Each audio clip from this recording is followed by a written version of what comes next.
Redexem Charterhouse, and I'm joined by Curtis and Jem. Guys, nice to see you. You're both familiar faces to the industry. You've been somewhere else for quite a few years and joined in the last few months, Jem. Yeah, that's so how's it going? It's fantastic. It's a cracking move. It's what I've always wanted to do, is end up working for a manufacturer, and it's a good start. It's a nice, forward-thinking, progressive company as well. Fantastic people to work with. And what are you doing for the guys here? I'm area manager for Central UK, so I'm looking after the dealer network and helping them out with demos and selling the product. Brilliant. And Curtis, the big news here is an FA tie-up. We'll come to that in a second. But there's a couple of new products, I understand. Yes, we've got continued development of our product range. We've got our double disc seeder with its 30mm disc spacing. So we've had some great success since its launch, and we've continued to progress things with that.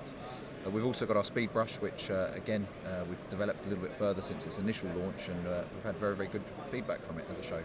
Okay, well, let's talk about the tie-up with the FA, because that's been big news over the last month or two. What's that all about then? Come yes, on. It's been a lot of work for all involved, but we're very excited to now be the programme partner to the FA.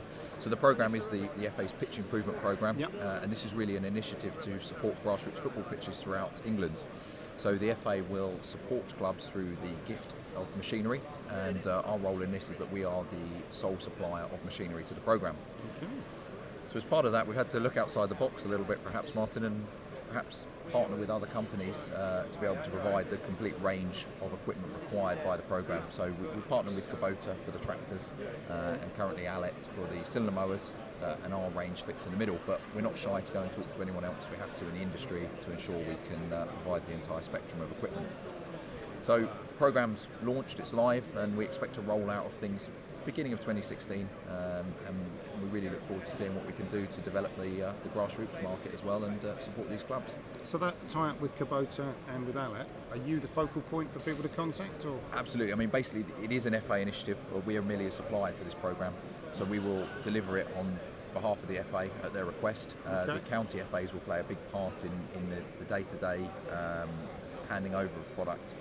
We will rely on our dealer network as Kubota's dealer network, Allet's dealer network, to actually deliver equipment to site, make sure that there's proper training and proper installation as well that goes on, as well as a point of contact locally. It's important on a Saturday morning, if there's a question, there's someone up the road who can pop down or answer something at the end of the phone, and it's not just done centrally where there's no support.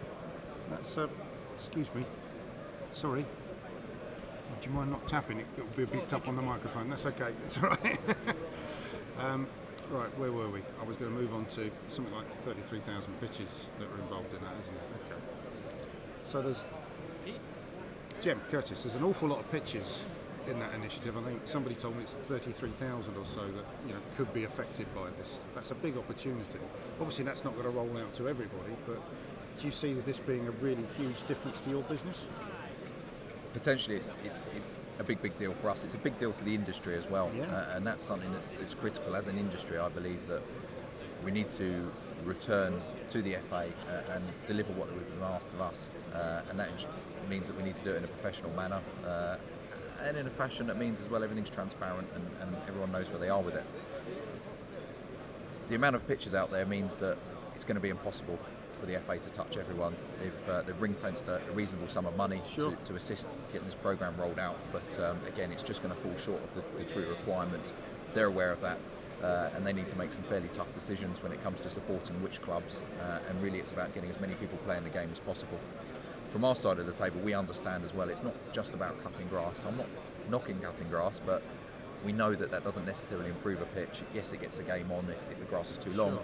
But through the winter months when things are critical, the mower is perhaps in the shed, and other implements, slitting, aerating, these types of processes we believe are critical to getting the game on, to use an FA terminology. Do you have a role to play in this at all, Jem? I mean, you're obviously out there working in your area, but are you working with anybody from the FA, or does it come through head office? Yeah, well, obviously a lot of it comes through Curtis and head office, but we're out there, we're supporting the FA commitment to it, and with the IOG, so we're we're there helping move all this along. It's an exciting time for the company. So I guess if you're calling on a club, you'll be able to point them in the right direction of that if there's a potential opportunity. We're attending sort of the evening seminars and training sessions, that type of thing, to help move that all along. So it's not just about supplying the kit, there's all the support and training that goes behind that. And support and training and driving the game forward across all sports is something the IAG have been doing with Jason Booth. Are they tied in with this as well?